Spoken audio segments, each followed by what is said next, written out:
I was thinking about something this week. I was imagining what it would be like if years from now, after whatever our society is and our civilization is, has kind of moved on and buried in the sands of time, what would happen if archaeological discoverers came and dug all around Dresden, Ontario in the 21st century? What would they find out about us as a people? What would they discover about who we were and what we were like? And what would happen if there was an archaeological dig at your house and they unveiled your tools that you used? Or they unveiled the kind of house that you lived in? Or they found these tiny little rectangles that seemed to run our lives and tried to plug them into some sort of power source to see what in the world was so special about these 3-inch by 5-inch blocks of glass and steel? What do you think that archaeological discoverers would find about who we were as a society 100, 200, 300 years from now? And what do you think if they could actually power up those devices and look at our TikTok feeds to see what we were like as a civilization? Is that a scary thought for anybody else in the room here? What if they could look at your wall or your Facebook feed and figure out just what exactly you were all about as a person and your society was all about? And I think the Coles Notes would look a little like this. The first thing they would realize is that our world is consumed by funny cat videos. Wouldn't you say? Like, I bet you there's a stat out there somewhere that says what percentage of traffic on the internet is funny cat videos passing around, and I bet you it's an extraordinarily high number that we wouldn't realize. The second thing they might assume or understand about us as a culture is that we spend a lot of time on some pretty ridiculous things. Anybody else in the room willing to admit that? That we stare at just some utterly useless and ridiculous things, and it consumes 30, 60, 90, sometimes 2 hours in the evening, and we just wake up and realize, where were we for the last hour and a half when we come back to reality? And I think perhaps the third thing that they would realize about us that has happened, especially in the last few years, is this, is our attention spans are incredibly short.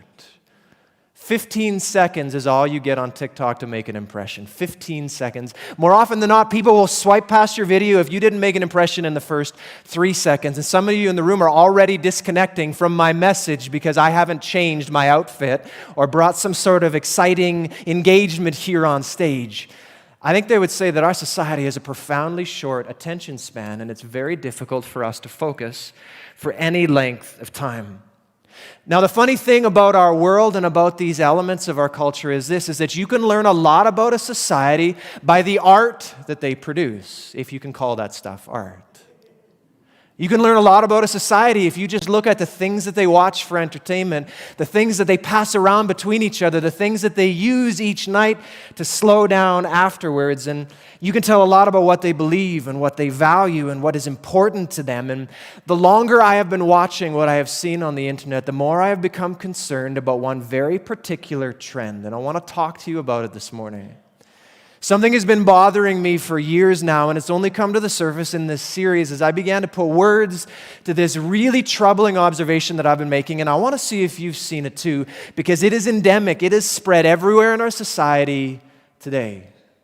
And I want to show you a few memes to see if you've seen anything like this before. So here's one. Tell me if you've seen anything like this on your feeds before.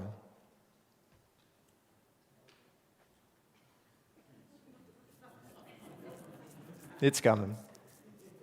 Speak your truth even if your voice shakes. How many of you seen anything like that before in your feeds? You've seen somebody say something along those lines of speak your truth. How many of you have seen or heard that before? You speak what's true for you. And I remember thinking when I see stuff like that, there's a part of me that thinks, wow, there is an element of truth in this. In that when you have something important to say, it's important that you say it whether everybody else around you wants to hear it or not. Amen? When you see something that is true, it is important that you share it with those around you. And sometimes the truth hurts. Sometimes the truth is not comfortable. Sometimes the truth is hard to share. And there is a part of that that I resonate with, but there's a part of it that troubles me deeply. And what about this next one? If you've seen anything like this. Speak your truth. Whisper it. Scream it. Live it. You never know who might need to hear what only you can say. This stuff matters, and you matter. And again, I see phrases like this, and I think to myself, there is a part of that that is incredibly true. The part of that is that you have a voice in your circle of friends and family that can't be replicated by anyone else. And it's important that you say what is important to say in your world, but there's something else in here that bothers me to no end. And I don't know if you've noticed it yet. What about this next one? Say your truth kindly and fully and completely. Live your truth gently but totally and consistently. Change your truth easily and quickly when your experience brings you new clarity. How many of you agree with that statement? No? Anybody willing to put their hands up? It's a trap. Don't do it. See, this one doesn't just have one thing wrong with it. This one has a whole bunch wrong with it. And yet mixed within it is something meaningful, something full of integrity, something transparent and authentic. And what's become confusing in our society is this, is we have not been able to separate truth from lies and the things that we should be believing, but from the things that we shouldn't. And here's the trend that I have noticed over the last few years, especially in the last year or two. We have substituted the word the for the word your every time we are talking about truth. Have you noticed that before? We've begun to substitute the word the for the word your every time we talk about truth, and it sounds like just a semantic discussion.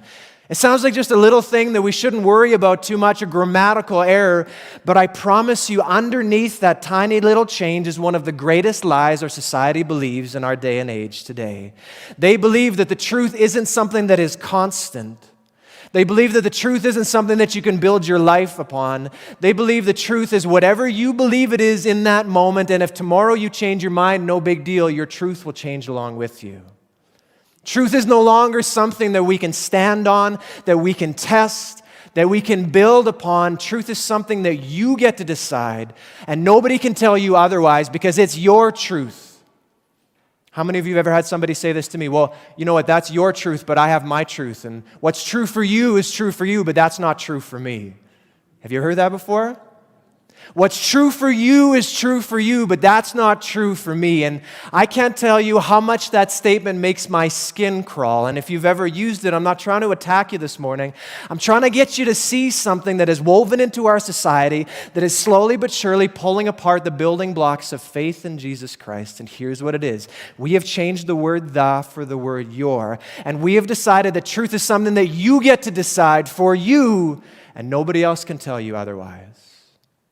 Here's the problem with that. You will never come face to face with the truth if you spend your life speaking only your truth.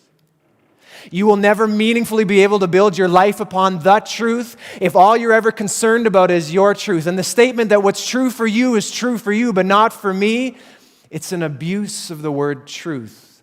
And I want to help you see that this morning.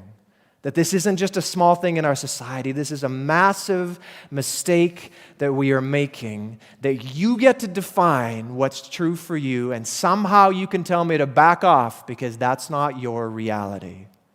We're going to unpack a question this morning that maybe you've never put words to before in your life, but I promise you that you have run into, much like the Titanic has run into an iceberg, you have come into contact with it over and over again, and we have failed to see it so many times in our world that today I want to equip you to detect that lie, to call it out, and to replace it with the truth. I want to get you to understand this morning how important it is we understand that Jesus is the way, the truth, and the life. And what that means for you and me. So here's our question this morning that we are going to tackle in our time together. Is truth relative? Is truth relative? Is truth something that you can define and change at your own discretion and will? Is truth something that you can mold and shape? Is it possible that you have your truth and I have mine, and we can both live in our own separate realities? What's the answer to that question, church? I didn't hear you. What's the answer to that question? Well, this morning I want to tell you why. I want to help you understand why. That statement is nonsense, and we should cut it entirely from our vocabulary. You see, we have changed the definition of truth in our society now, so much so that it is at the root of the major problems that we have in society. And I want to talk to you about why today. So in order to do that, you seem like a smart bunch of people. You feeling smart this morning?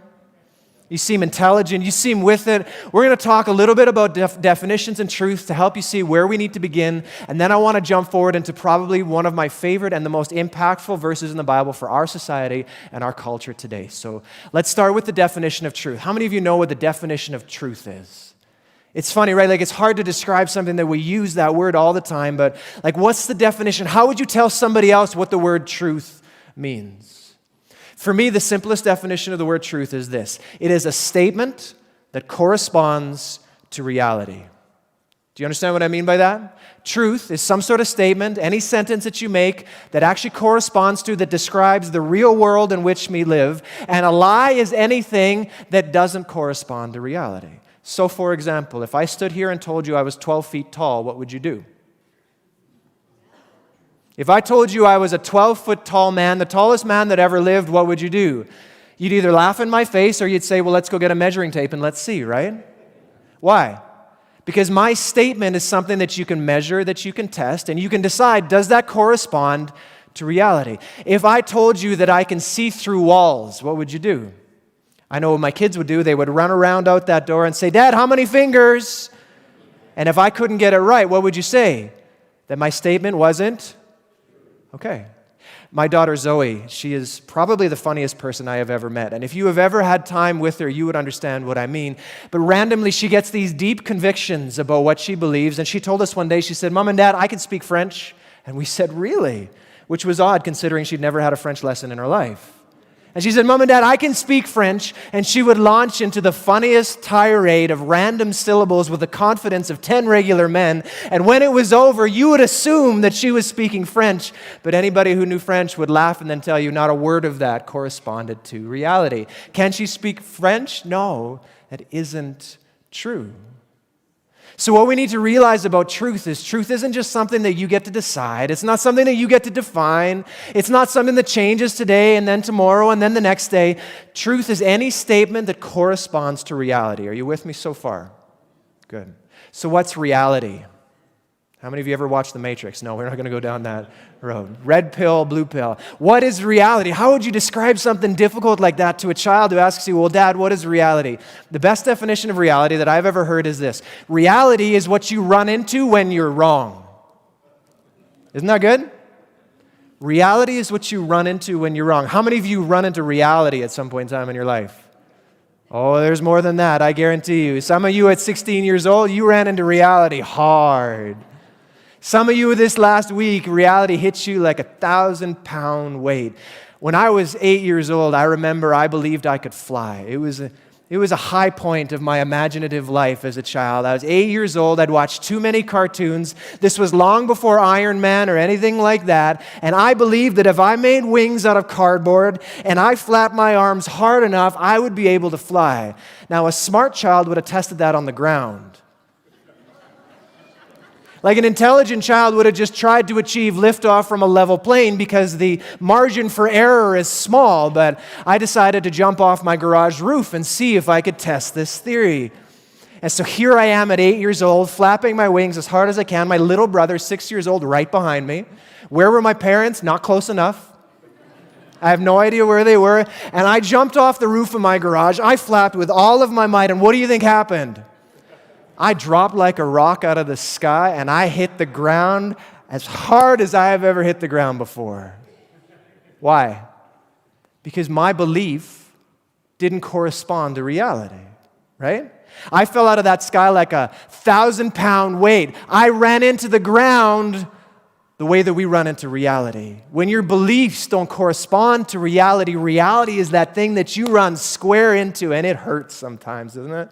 And then your parents are extra mad at you because you brought your little brother along with you and you were a bad example, and it just snowballs from there. But gravity is reality, whether you believe it or not. The only thing I can't understand is, why do we get that about the physical world, but we don't understand it about the spiritual world? Why is it that we can understand that gravity affects everyone, whether you feel like it or not, but the minute we talk about the existence of God, it's like, oh no, I mean, that's your truth, not mine. That's your reality and not mine. Why is it that we can see this in the physical world, but not in the spiritual one? Reality was what you run into when you're wrong, and the ground beneath my feet is what I hit hard. And so if truth is a statement about reality, and reality is what you run into when you're wrong, this is what the Bible means every time it uses the word truth, is it is a fixed, constant, stable, rock-solid thing that we can build our lives on. But nowadays, truth is not that. Nowadays, if you listen to the Urban Dictionary, how many of you consult the Urban Dictionary when you have questions? You should. It's good for a laugh sometimes. My truth in the Urban Dictionary means this. It's a non-negotiable personal. Try that again. Truth in our culture is a non-negotiable personal opinion. Do you see what we have done to the word truth? We have taken it from a reality, a rock-solid element of our existence, and we have turned it into an opinion that we can decide and change at any given time in our lives. And this is why, if you've ever had a discussion with someone about faith in Jesus, and they just weren't clicking and they weren't understanding, part of the reason they don't understand what you're saying is you have a different definition of truth. And they have been taught from a very young age that truth, when it comes to spiritual things, is whatever you want to believe in your own little closet, in your own little world, but don't you dare try and push that on me, because that's not my truth, that's your truth. In our culture, truth is a non-negotiable personal opinion. This is what happens when a society waters down truth. This is at the root of so many of the ills that we are struggling with today. And this is why these conversations are so difficult at times to have with people who have been brought up to believe this, that sometimes you need to take a step back and talk with this person about what does the word truth mean before you even talk about what the truth is in your life. How many of you believe the earth is flat? If that's you, don't put your hand up. This is not a safe space to make that kind of confession. How many of you believe the earth is flat? If someone came to you and if you want to help somebody else understand what you're talking about faith in Jesus, this is where I would start. Ask them, do you believe the earth is flat? They will look at you like you have two heads, right? They will look at you like you're some Neanderthal who hasn't read a book in 1,000 years, and you can ask them, well, why do you believe the earth is round? They'll say, well, we have pictures from space, right? And I've been in a plane, and I've flown to the other side of the world, and every day giant ships travel across the ocean, and they don't fall off the edge. There are ample pieces of evidence that the earth is round, and then I would just ask them this. I would ask them, so for those that believe the earth is flat, do they live in a flat earth and you live in a round one? What's the answer to that question? No. It's ridiculous to think that you live in a round world while they live in a flat one, and you say, well, how do you know? And they'll say, it's not true. And all of a sudden, they're using a word that they don't want to use in other parts of their life. All of a sudden, they're using a word that's no longer a personal opinion. You can't have an opinion that the earth is flat because that's not reality.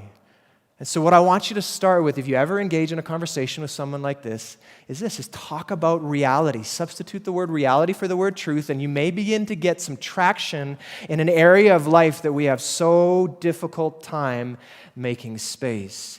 I want you to hear me this morning, church. There is no such thing as my truth. Amen? There is no such thing as your truth. There is only the truth. And once you begin to understand that, you can start asking the question, okay, what is the truth? Now we can go somewhere together. What is the truth? King Solomon was one of the wisest, if not the wisest man who ever lived next to Jesus himself. And he had a few things to say about the opinions that we have as human beings. And here's one of them. This is Proverbs 12, verse 15. The way of fools seems right to them, but the wise listen to advice. The way of fools seems right to them, but the wise listen to advice. What Solomon is telling us is this, is sometimes you're going to have an opinion that seems really, really smart to you, but a few years are going to pass and you're going to gain some experience and you're going to realize that was a terribly foolish decision. How many of you ever thought you were going down the right path, only a few years later realized, man, that was the wrong decision? Right? Sometimes as human beings, we are fallible, we are imperfect, we are not omnipotent the way that God is, we are not all-powerful and all-knowing, and there's going to be times that you're so convinced you're right, but in the end it turns out you're wrong, and Solomon says, be careful, because the way of fools seems right to them, but the wise listen to advice. He echoes the same thing in Proverbs 14:12. There is a way that appears to be right, but in the end it leads to death. There is a way that appears right to a man or a woman, but in the end, it leads to death. And that means that you and I can be convinced about something, our truth, my truth. You can be convinced about something and still be entirely wrong. For example, if I was convinced that I could eat McDonald's every day and stay healthy, that is a way that will lead to death eventually, and probably faster than you realize. If you decide you're going to pin your future hopes and dreams on a little hockey team with a maple leaf in the center, you're going to find out real quick there is a way that appears to be right, but in the end leads to destruction and pain and disappointment.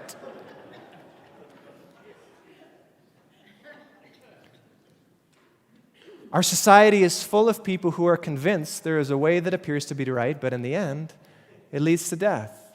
Why? Because truth isn't relative.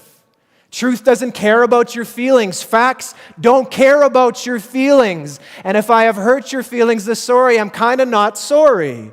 Because you need a little bit of tough love in a culture that doesn't understand that truth is truth whether you believe it or not. And once you understand that, we can begin to talk about what is true and why Jesus is the truth. And this is why. This is the long preamble for me to explain to you. This is why the verse that I'm going to read you is one of the most offensive verses in the entire Bible in our culture right now. It's one of the most offensive verses that you can say to anyone, and they will push back against you because of one little three-letter word, and I want to see if you can catch what it is. And if you've been paying attention, you'll pick it up. In John 14:6, Jesus says, "I am the way, the truth, and the life, and no one comes to the Father except through me." I am the way, Jesus said. Thomas is asking him, he realizes that Jesus, after this Last Supper, is about to go and die on the cross, and he is going to go away, and he doesn't know where it's going to be, and he's panicking, and so he says, "Jesus, show us the way." And in response, Jesus says this. Jesus says, "I am the way, the truth, and the life, and no one comes to the Father except through me." And do you know what is so offensive about this verse to our culture right now? It is the word, the. That's what's so difficult for our culture to understand. It's the word the, because we want to say Jesus is a way, Jesus is a truth, and Jesus is a life that you can choose if you want to. Is that what Jesus says? No, Jesus says, "I am the way, the truth, and the life." And that in part is what got him crucified.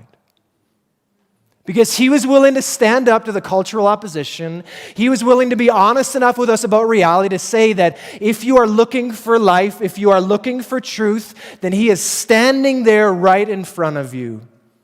Jesus is the way, the truth, and the life. And he says next, we don't like this, "No one comes to the Father except through me." Well, how dare you say that? How dare you tell me that I can't get to the Father any other way? How dare you exclude all of these other beliefs and all these other opinions? How dare you? And I just want to remind you this morning that this verse is the verse upon which we build our faith in Jesus, because he is the way, the truth, and the life. And if you want to get to the Father, how many of you want to get to the Father? If you want to get to the Father, you don't get there through your truth, you get through the truth. Right? If you want to get to eternal life, you don't get there through your understanding of reality. You get there through Jesus. If you want to understand how to live as a human being, you don't dig deeper, you look up, because the answer isn't inside you, it is above you. No one comes to the Father except through me. No one comes to the Father except through me. And so often I have people who are hesitant to say that, and I'll remind you of this again when we finish, but just remember, you're not the one who says this. Jesus is the one who said that. If someone comes to you and says, "Well, how dare you write off all these other perspectives? How dare you be so narrow and exclusive that you won't listen to all these other ways to God?" And you say, "Hey, listen, don't take it up with me. I'm just the messenger. You talk to him. If you want to ask him why he said that, go ahead, but I'm just passing on the good news. Jesus is the way, the truth, and the life, and no one comes to the Father except through him." And we can dislike that, we can grate against that all we want, but that is the truth of the gospel, and that is the only way that we are set free from the power of sin and death in our own life and in our families. Jesus is the way, the truth, and the life, and not just one among many. And you know what? Listen, I have a question for anyone who doesn't like that. Why in the world would you want to build on the shaky ground of your truth when you can build your life on the solid rock of the way, the truth, and the life? Why would you? I don't know half of the reasons why I do what I do. How am I the authority about what I need when things go wrong? I need someone bigger than, stronger than, higher than, wiser than. I need somebody who is more than me to stand upon and triumph over the things that hassle me. And so when Jesus says these three words, the way, the truth, and the life, he's trying to describe to us reality in the world that we live in. Not just my opinion as a pastor, not just your opinion as a follower of Jesus. If you've ever seen the cliff analogy, it's this beautiful picture. On one side is a cliff, and you see God, and on the other side is a cliff, and you see man, and in the middle there is this giant chasm. There is this valley that no one can cross, and Jesus calls that valley sin. And all of our mistakes, all of our shortcomings, all the ways that we fall short of the goodness of God, it has separated us and cut us off from the good life that we could have with Him. But when Jesus died, when He bled, that we just talked about, when He hung there until He stopped breathing and they took Him down and laid Him in a tomb, Jesus bridged the gap between those two cliffs and made it possible to have a relationship with the Father again. Why? Because Jesus is the way. Jesus is the way. Jesus is the way. Jesus is the truth. Jesus is the understanding that we need about reality. Jesus is the one who helps us live and see things the way that they actually are. C.S. Lewis has this absolutely brilliant quote that I've come back to over and over again, and I want to read it for you this morning. He was a lifelong atheist, a hard-drinking, hard-smoking university professor. He was a failed poet, and eventually God chased him down, pinned him to the ground, and gave him an option to choose him. And when C.S. Lewis said yes, he became one of the most powerful apologists in the history of the church. And this is what he says. He says, "I believe in Christianity as I believe that the sun has risen, not only because I see it, but by it I see everything else." This is powerful. You believe in Jesus not just because you see Him and what He has done in your life. You believe in Jesus because His words correspond to reality around you, and He shows you things that you never would have otherwise seen. We believe in Jesus not just because we see Him, but because through Him we see everything else. Jesus is the way, Jesus is the truth, and what? Jesus is the life. If there is anything our culture is searching for right now, it's life. If there is anything that we are in deficit of, it's life. Just look at the self-help album or aisle at the bookstore, right? It's packed with a new you by Friday, how to get your kids to listen to you, how to survive the emotions that are taking over your life. Over and over again, we offer these solutions, and Jesus says, no, you're not going to find that in the self-help aisle. You're going to find it in me. And so that peace, that joy, that fulfillment, that wisdom, that way to run your family, that way to run your business, that way to talk to the people around you, to build quality, lifelong relationships, that life is found in Jesus. It's not found in your own definition of truth. And this is what He meant. This is what He meant when He said, "I am the way, the truth, and the life." The thing that you and I are looking for is Jesus, and you never need to apologize for that. Never need to apologize for that. Now, I understand that what I am saying right now is not overly popular. I'm thankful that no one has thrown stones at me yet, but the sermon is still in progress. You see, our culture will hear what Jesus has had to say, and they will bristle, and they will get angry, and they will tell you to back off because that's what? Intolerant. How many of you ever heard that before?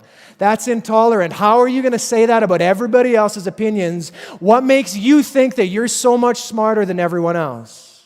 Or they'll say that is exclusive. How dare you keep everybody else out and away from the life of God by saying that Jesus is the only way? And you know what? This is a difficult thing to answer for our culture, not because the answer is complicated, but because they have been so trained to think otherwise. So sometimes the way that Jesus would answer those questions is through a story. And if you're like me, stories, they tend to help you see things from a different perspective. So I'm going to take a shot at a modern-day parable to help you understand why the truth of Jesus is not exclusive, it is not intolerant, it is simply reality according to the world we live. So If you're up for this, if you're not too tired, close your eyes, and I want to describe a situation for you.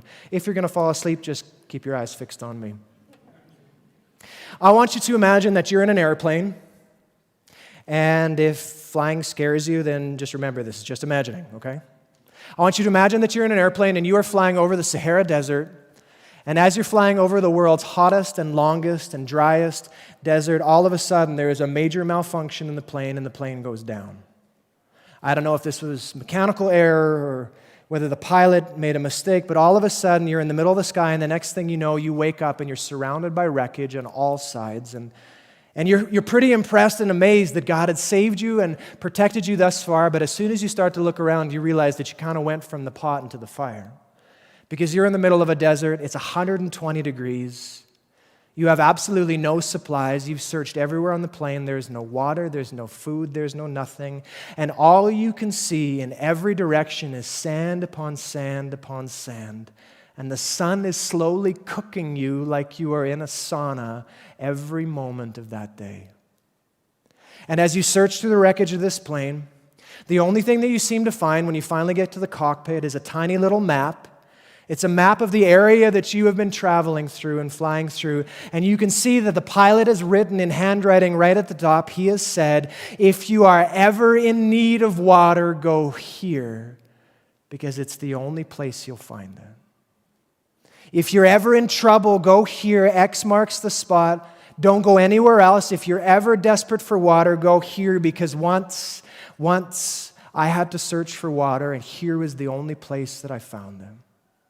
So you take this little map that you've never seen before and you try and orient yourself to it. You look for the rock faces, you look for the palm trees, you look for the hills and the valleys, and eventually you figure out where you are, and you slowly but surely make your way towards that X. And all the way along, there are little wells that have been dug.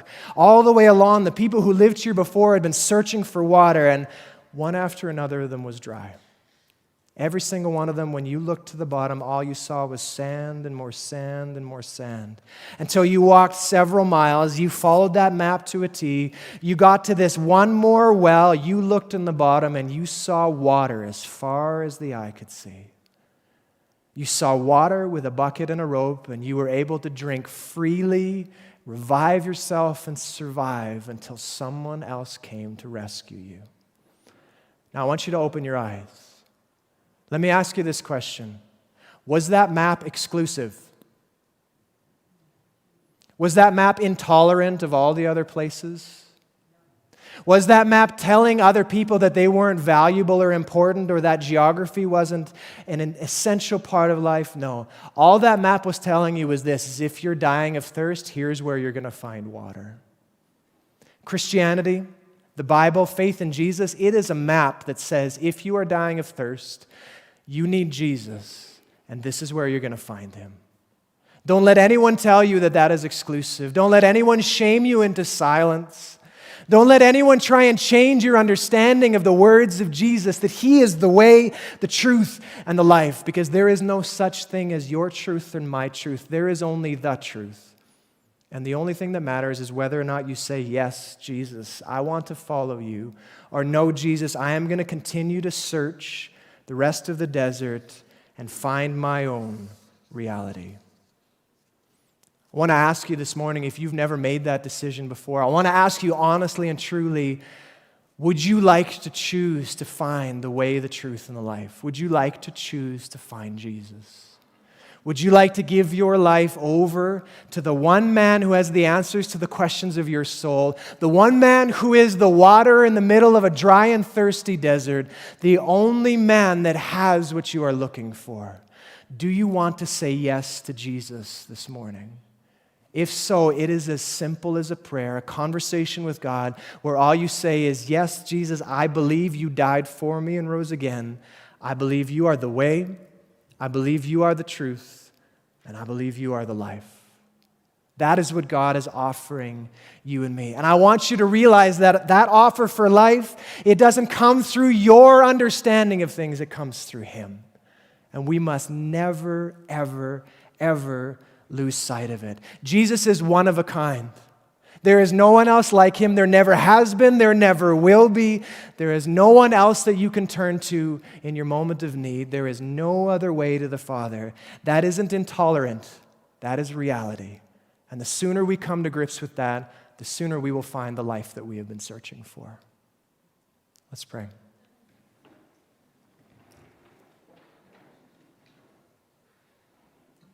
Father, sometimes our sensibilities and our cultural beliefs, they don't line up with the truth of your word. And here is one of those areas that is full of friction. And Father, I pray that as we present the truth, we do it in love. That we are not cold, that we are not gongs clanging like noisy cymbals, but that we speak the truth in love, always delicate, always honest, always relational when we do. But Father, give us the courage not to compromise on this reality. That truth does not change like the shifting shadows. Truth is not one thing one day and something the next. That truth is reality, and that reality is your Son, Jesus.